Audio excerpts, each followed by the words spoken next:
Sarah. I'm Ariana. Nice to meet you. Nice to meet you. Hi. Hi. So I just finished the season like an hour ago, and I like watched Oh it shit. today. Yes, yeah. So I have feelings. So where to start? I feel like I've been feeling this for a couple seasons now, and it's finally come up. Zion and his,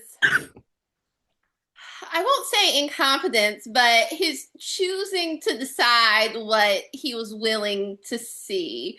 Um, Do you think he was just blissfully unaware, or was he conveniently unaware of what was going on because of his career, because it served him? I think that Zion has always had a little bit of rose-colored Georgia glasses on, frankly. So I think that it wasn't necessarily that he was unaware, but I think that he was purposefully unaware. But I think he trusted Georgia. Mhm. Um, and I think typically people who trust Georgia regret that decision.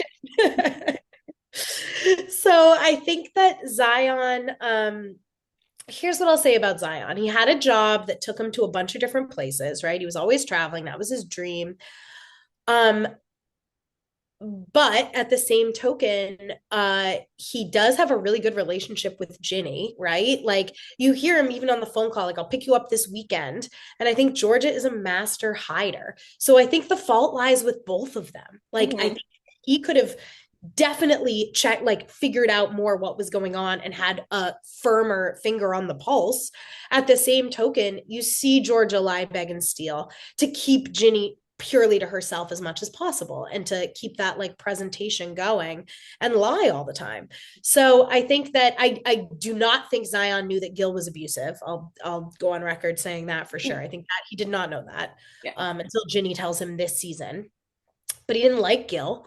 Mhm. Um, and I think that, as a character, he was a kid too. Like him and Georgia were kids, they were babies, and they were trying to figure it out.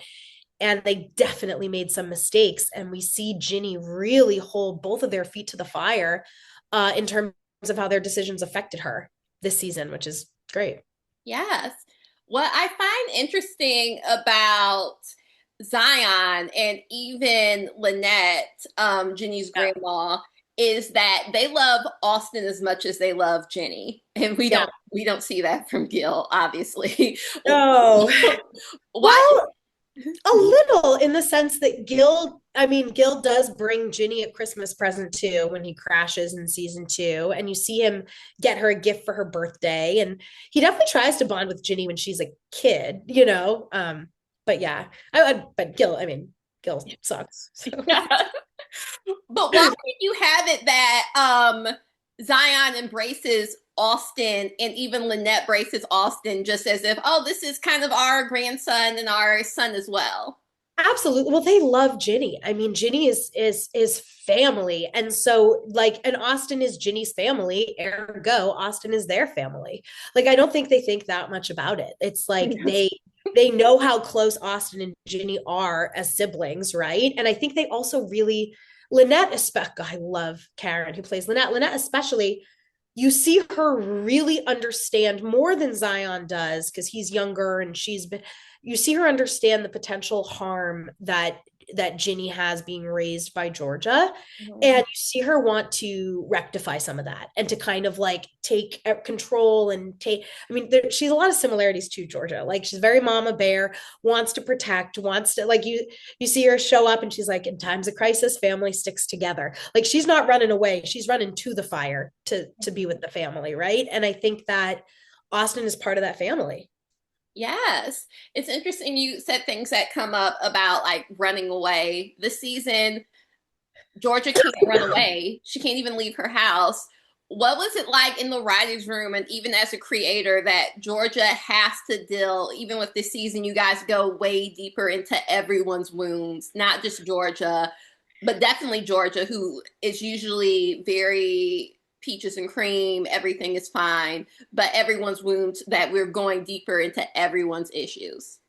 It was a real in hindsight, it was a wild choice to make to lock up your main character for the entire season.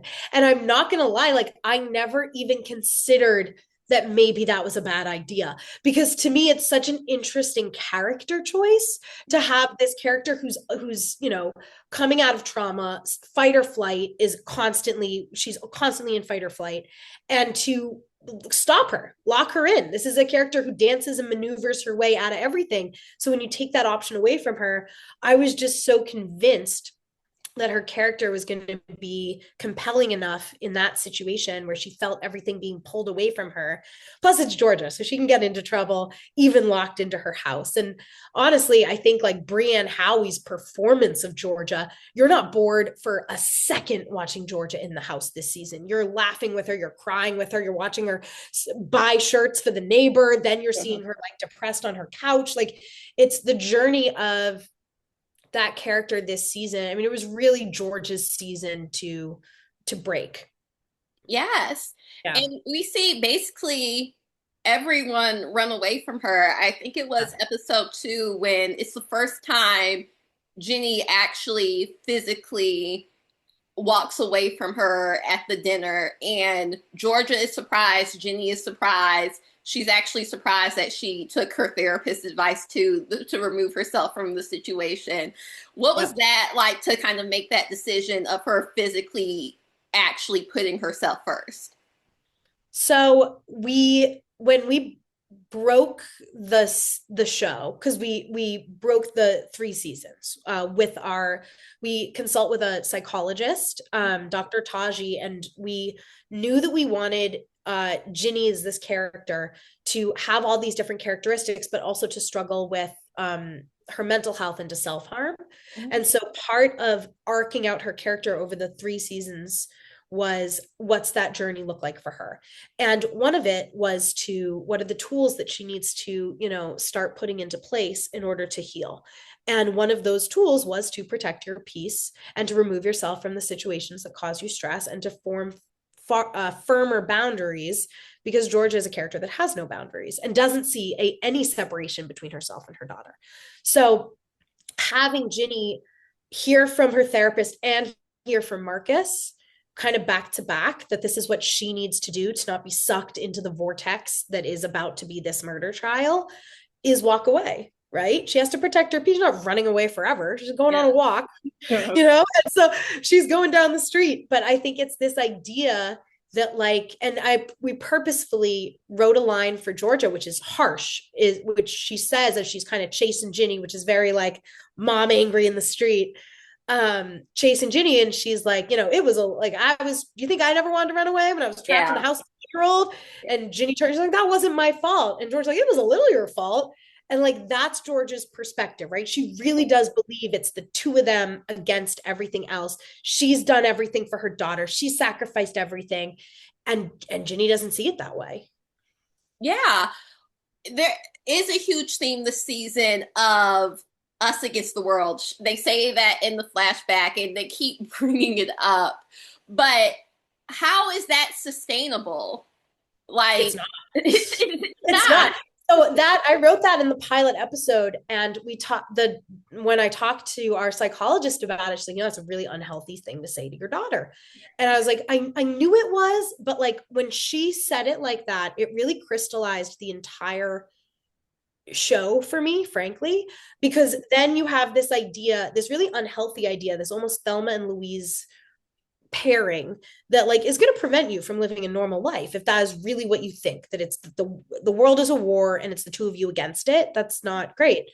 So to have Georgia put that weight on Ginny and to kind of share her PTSD with Ginny in this intergenerational kind of way, and then you see in this season, Ginny starts to put it on Austin, and the cycle kind of continues, and that's Yeah, I wrote that in my notes because I was like, because I do notes for every show. I was like, Ginny, Georgia puts that on Ginny, but Georgia hasn't put that on Austin at all. But now Ginny puts that on Austin, and Austin, I don't think he can handle it. Or if he does, what does it even look like? And eventually, hopefully, they go to college, but like, what does this look like? Another interesting character development And I also wonder if you relate to this character, because usually when there's a voiceover for a character, I'm like, I feel like the creator like relates to this character. Maxine. Yes. First off, do you relate to Maxine at all at Yeah. any point in your life? Yeah. Yeah. I mean, Maxine is me. I mean, she's not me, but like she's the closest to me, I would say. When I was writing the show and I introduced her as the character, I knew I wanted to give, I mean, I have like, I'm quirky, I have ADD, all that, right? And I wanted to like put that specific voice into a character. And I gave it to Maxine. And it really only started cooking with gas once we cast Sarah Waisglass, because then she took that and went like free, like, you know, like she took it to the next, to the ether. And so that character, I have a very special place in my heart for that character. Yes. I knew it. Like, I just knew it. Yeah. But why are they so mean to her this season? So we're inside her head, right? And I think we I see this a lot with the show, and I love it because it's such fun storytelling. Mm-hmm. But you could get inside any character's head and feel deeply for them because they're all so human, right? They all deserve empathy. And because we get George's, if we didn't see George's flashbacks, I think we might hate Georgia. Yeah. Or not hate, like it's the fact that we understand the why, that we're so on board with, we just want her to be happy. And I think it's the same with Maxine, because we were just in her head. We really forgive all of her past, not sins, but like we forgive her missteps of the previous season, because she was mean, you know, she overreacted, she was dramatic. And like now we're understanding the why of it, but really like why the show plays with those kind of perspectives, like making you feel a certain way and then kind of pivoting it, or to give you a little more depth to it and context, is because I'm hopeful that the show makes people kind of think about that in their real life as well. And you get a little bit more empathy towards everyone around you, because we're all fighting a battle no one can see. So I don't think Abby was mean to Maxine. I don't think Norah was, and I don't think Ginny was. And I just think that they happened to be hanging out, and then they went over to Abby's together. And then from there, they went to the egging, and then they had all these photos. They didn't want to send it in the group text. That would hurt her feelings. So they had a private text. Like if I was Maxine, and I've been Maxine in that situation, I would be devastated. I would be devastated. But they didn't want to devastate her. That wasn't their intention. So it's just perspective. Yeah, I got it until I was just like, Maxine, like, you gotta chill, until she had the conversation with Ginny, actually, and Ginny was just like so dry. And I was just like, okay, wait, what happened that Ginny is just like, well, whatever. Well, Ginny has, I mean, Maxine could have waited a few weeks to have that conversation, because Ginny has just built these walls to protect herself. Mm-hmm. And she's now entered an element of really finally having control. And she's kind of in that moment, right? Like she's a little addicted. Like it felt good to be able to control everything when this is a character who's so felt out of control for 3 seasons. So to be able to have that control, to finally have the boundaries that she needs, she might have overcorrected. She might have girl bossed a bit too close to this, right? Like she might have overcorrected a hair. And so now, but when she says to Maxine, like, I'm not mad at you, she means that. She totally means it. She is not mad at Maxine, but she's not going to give into this shit. She just dealt with all this. She just dealt with all of this. Like how I described to the writers in the writer's room what the Miller family specifically were going through this season. It's like they're in the emergency room waiting room, just waiting for news. And like it's that feeling all season, because it's just hanging over them, right? And so she just got out of that. And now Maxine wants to come and be like, hey, like I've had feelings too. She just doesn't have the capacity to be able to have that conversation in that moment. She needs a beat. And Maxine doesn't understand needing a beat. That's not in her vocabulary. So true. But why do the parents not take Marcus's problem that serious at all? Until they do, but like it's told very clearly so many times, like, why don't they take it serious? Is it because of appearances? Is it denial? Like, what's going on? Well, again, we, the audience, are clued into more than they, the parents, are clued into, right? Like they only learn about, I mean, because we trick the audience a little bit too. Like the audience wasn't really aware that Marcus had a drinking problem or a substance abuse problem, until season 3, I would Yeah. argue, right? Um, but it's been there the whole time. Like the first time we are introduced to that character in the pilot, he's smoking weed on the side of the road. Like no eye drops, no shame, whatever Ellen says, right? And then he shows up drunk to school in season 2. No one ever really goes back to that.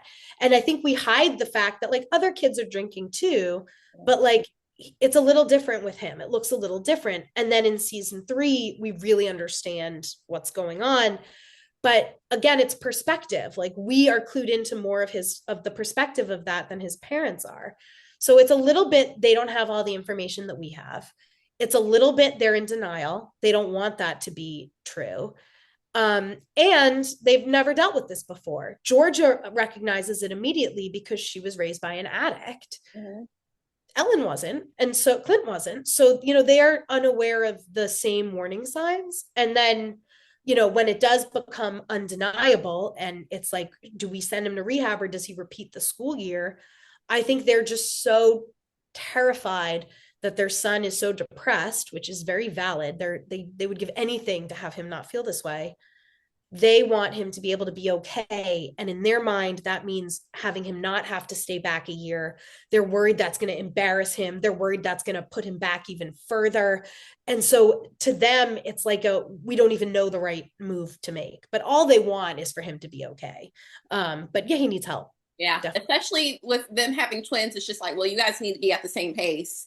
Yeah, exactly. They're so scared for what this will do to him that I think it's like, okay, even if he is struggling with substances, he can't fall behind. That would be, I mean, that would be detrimental. I think they're really worried about that. And not just for I don't think they care that much about the outside appearances, other than they care about how outside appearances will further affect Marcus's mental health.